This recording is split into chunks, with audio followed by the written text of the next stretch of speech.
Hey guys, welcome back to my channel. So today, as you can see from the title, I'm going to try and follow a pro makeup artist's makeup tutorial.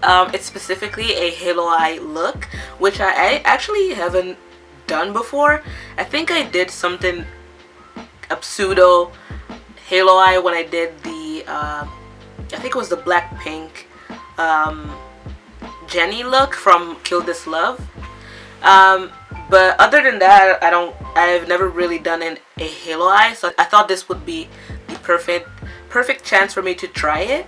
The makeup artist I'm going to try and follow is Robert Welsh.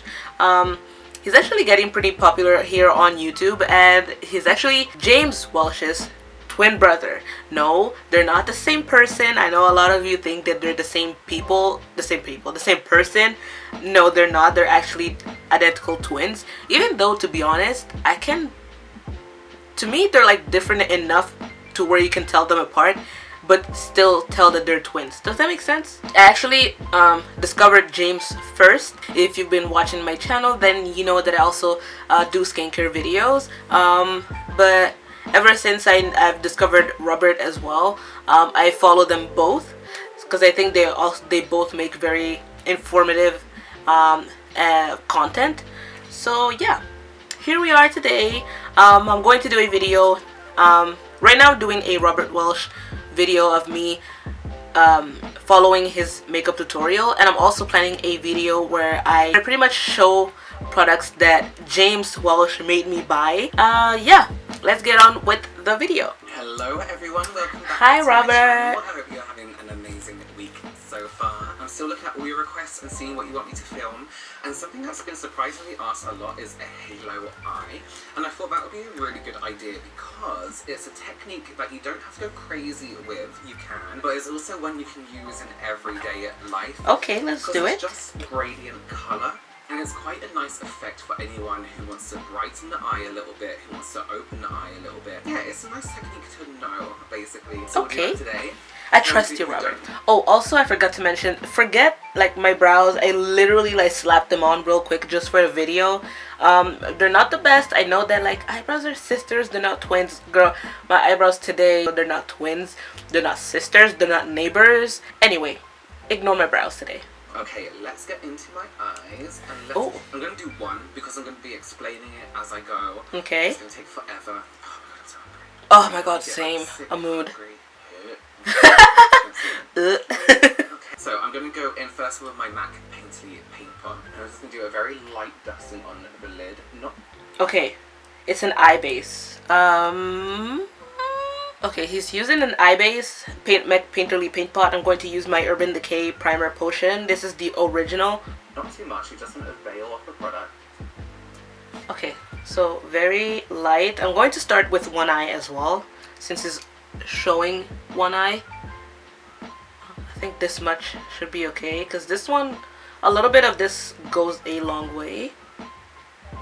And I'm going to blend this all over the eye. I have to move quick with this primer because it sets really fast. Excuse me, Windows. Okay, I think we're good now. This is a very good primer. So the idea of a halo is that we want to do darker in the inside corner here, outside corner here. Okay. And fading into light. And so this is my technique of doing it. Oh, and the brush. This is the MAC 233. I'm also going to be using the Viseart Grande Pro palette. Grand Pro palettes. All three of them kind of mixed together, so I'll link those below as well. What colors? So let's do a neutral halo eye. Neutral, okay. Neutral tones. I'm going to use the Soft Glam palette by Anastasia Beverly Hills, which is pretty much neutral tones. Because I'm trying to stay away from purple, because I always do purple. Oh my god, I love purple. Purple's my favorite color. Back into it real life as well. I'm a mess today, just so you know. Oh girl, I'm a mess every day, so. I forgot if I was left-handed or right-handed. What I'm going to do, I'm going to take this. Usually okay, it looks like he's using a fairly fluffy brush and a neutral brown tone. So I'm going to go in with a neutral-ish brown. So I'm blending in the first color. Oh my gosh, there's like the glare of the mirror. Hi.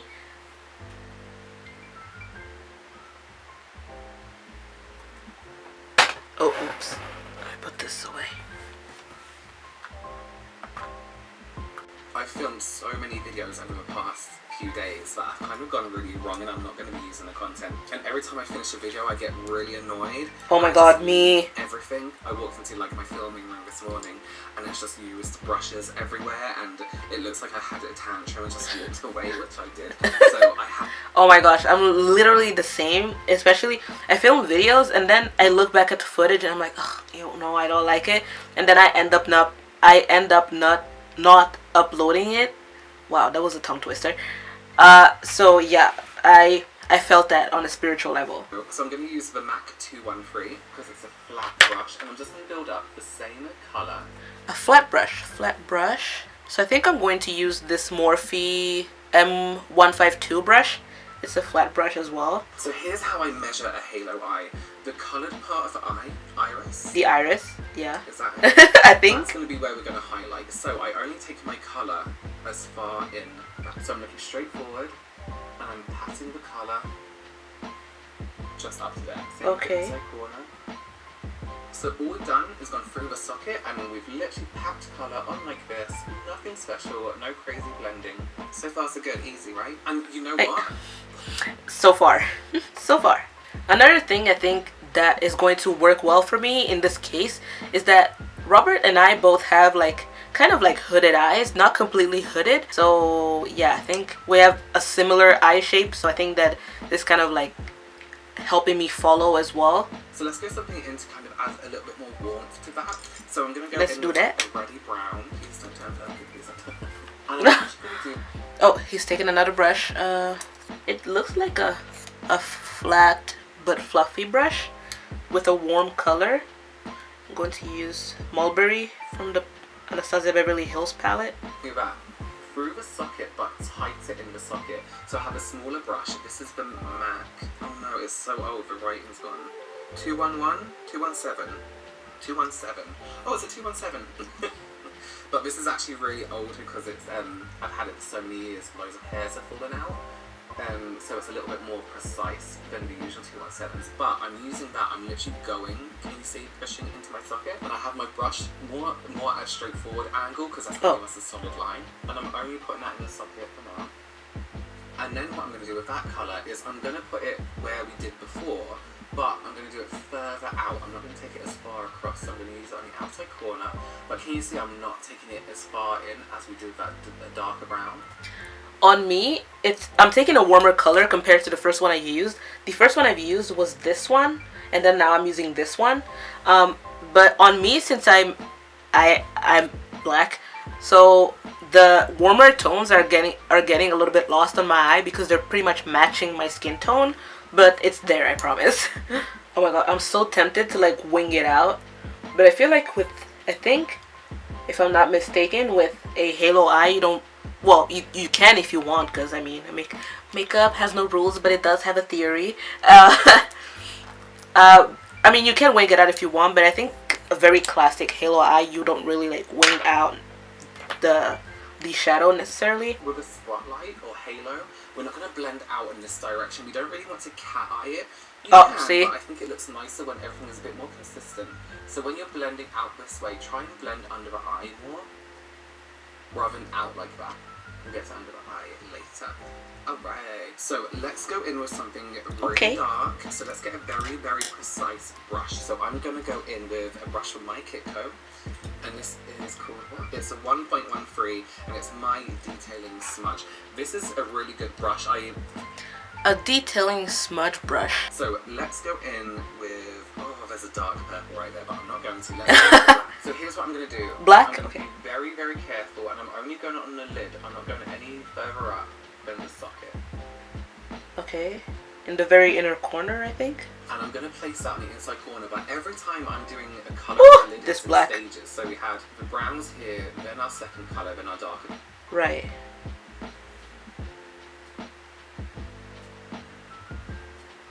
Now, it's up to you if you want to do this bit. I am, but you absolutely don't have to. Just before we blend it all together, I'm going to go in with the same brush scared.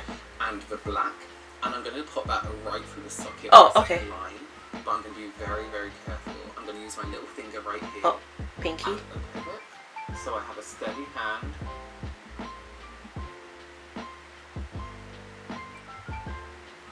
Then I'm going to take a very small, again, really precise blending brush. This is another MAC 217, but it's not how it would be if you bought it.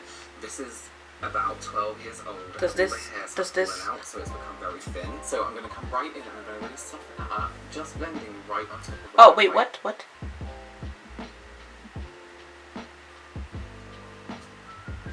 And then where we put that colour on the inside corners here, I'm just going to tap gently on top. Okay, pat, pat, pat. And this is going to give us a really gentle blend without us having to go crazy, wiping backwards and forwards. So ideally what we want to see is that gradient of black fading into that warmer kind of brown and then fading into that colder brown that we used before. Now I personally would like to see a little bit more of that warmer tone. The colour we did just for black, so I'm just going to pat that on here. Oh my gosh. Take a Morphe brush. Like knocking everything over. Back gently. And so I'm just going to pat that on. Oh, here. pat more the warm tone brown. Inner corner. And here. A big Morphe brush. Fluffy brush. I'm just going to buff that gently. Buff. Through the socket Why am I repeating everything you here. say? Holding it right at the end so we don't get any harsh lines.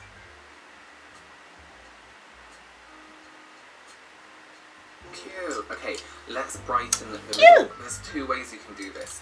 We can go in with a primer and then lighten the middle, and people do that whole trick where they look down and up. I personally don't like that because you don't really have control of where it lands. Or you can literally pat a light colour in the middle. We're going to do both. I would usually put like a primer on top of eyeshadow, but it's just to show you guys. So I'm going to take a colour that has some shimmer. Okay, I think I'm going to follow. I'm going to do it too. The like very easy way, and then the primer on top, even though as I understand you wouldn't do both methods at once. Flat brush with a light shimmery color. Tap right in the middle. In the middle, okay. And I'm using like a rose goldy color. Gently tap the edges. And then with a clean blending brush, I'm just going to gently tap the edges. Oh, clean blending brush. Going to use this one. Try not to disturb that shine, and that's how you can do a softer halo. Let's make it a little bit more dramatic. I'm going to take an eyeshadow primer. This is the Perfect Prime from Be Perfect Cosmetics, and I'm using this one because... Hold on, the first part, I mean this already, to me it looks pretty good. This is a halo eye. How does it look to you guys? This is like the first method that without cutting the crease, I guess. I mean, it looks pretty good to me. I mean, it's not perfect, but what do you guys think? My blending may not be perfect, like the gradient thing, but I think it's because like the warmer brown doesn't show 100% on my skin like it does on his skin tone. But I mean, there's nothing I can do about that. But I mean, in real life, it doesn't look too bad. Okay, Robert. Okay, I see you. Okay, let's try the second method. It's a little bit more liquidy. I'm going to use the Urban Decay eyeshadow primer potion. This one is in the color Caffeine, which is pretty much the same as the original one that I've used at the beginning. That one's more like a translucent. This one definitely has more of a tint. So here's the shape we're going to make. I always describe it as like a tornado. Oh my god. Wait, this brush is not thin enough. Hold on, I need to change brushes. So bigger on top and then down. A triangle? A triangle. Yeah, a triangle. And here's how we're going to do it. We're going to carve out that shape first. Okay. Because that's the shape we want to be a little bit more precise. Maybe take it a little bit more further out on the coloured part of your eye, but nothing crazy. Okay. And I'm just going to tap down the middle. And then I'm going to gently make that triangle shape, that tornado shape. It doesn't have to be perfect. Oh, thank God, because girl. Okay, sorry if there was a kind of like a rough cut there. My battery died, so I had to change the battery in the camera. But I was patting the color to like blend out the edges here. Oh wait, almost knocked everything down. Okay. Okay, so that's our top done. So that's a technique you can use with any colours. Stick to the same kind of colour story if you want to. Blues, you can do different kinds of blues. Just have a light. Ooh, nice. Purple, same again. I mean, is it perfect? No. Under the eye, I'm going to take that warmer brown, not the first colour we use, the second one. And I'm going to use that just under the eye. Under the eye? Oh my gosh. Okay, if there's one thing you need to know about me is that I don't almost ever do like color. I don't never put eyeshadow on my lower lid. I don't know, I feel like on me it just looks really weird. Maybe just because I don't do it properly, which is probably the reason why. Let's be honest. But I don't know. I don't know if it's because I don't know how to do it, or it just doesn't look nice on me, I feel like. So I think I'm going to skip the part where he does it underneath. I'm just going to like keep it at the upper lid. Okay, I tried to put the slightest bit of color on my lower lid. It's just, I don't know, on me, I don't know, I don't know what it is. I just feel like it doesn't look good. So what I'm gonna do is do the other eye off camera, and then I'll be right back with you guys. So I did this eye off camera, and this is how the eye look turned out. What do you guys think? I think it turned out pretty well. All I did was add I tight lined my eyes with a dark brown, like almost pretty much a black eyeliner, and then I put some mascara. How you doing, mascara? I put some mascara on as well. So yeah, this is the look. This is how it turned out. What do you guys think? I mean, is it the best? Probably not. Is she serving looks? Perfect, you're beautiful, you look like Linda Evangelista, you're a model. So yeah, I mean, I actually like it. Also, as you can see, I didn't wear false lashes because, to be quite honest, I could not be bothered whatsoever, because I'm taking this makeup off right... Oh, I just hit my brushes. I'm taking my makeup off right after this video because it's like 7 p.m. I'm not going anywhere, and to me, lashes, like false lashes, are already a struggle enough when I need to put them on to go out. So when I put them on just for a video, to me, it's just not worth it. I mean, it still looks good even without false lashes, to be honest. Oh my god, the more I look at it, the more I'm into it. I'm feeling my oats, let me feel my own. I hope you guys enjoyed this video. Thank you, Robert, for the very, very nice tutorial. It was very easy to follow along. And I just like Robert because he seems like a very down-to-earth person. So yeah, I hope you guys enjoyed watching this video. If you did enjoy, then please give this video a big thumbs up and consider subscribing if you did enjoy. And yeah, I will catch you guys in my next video. Bye!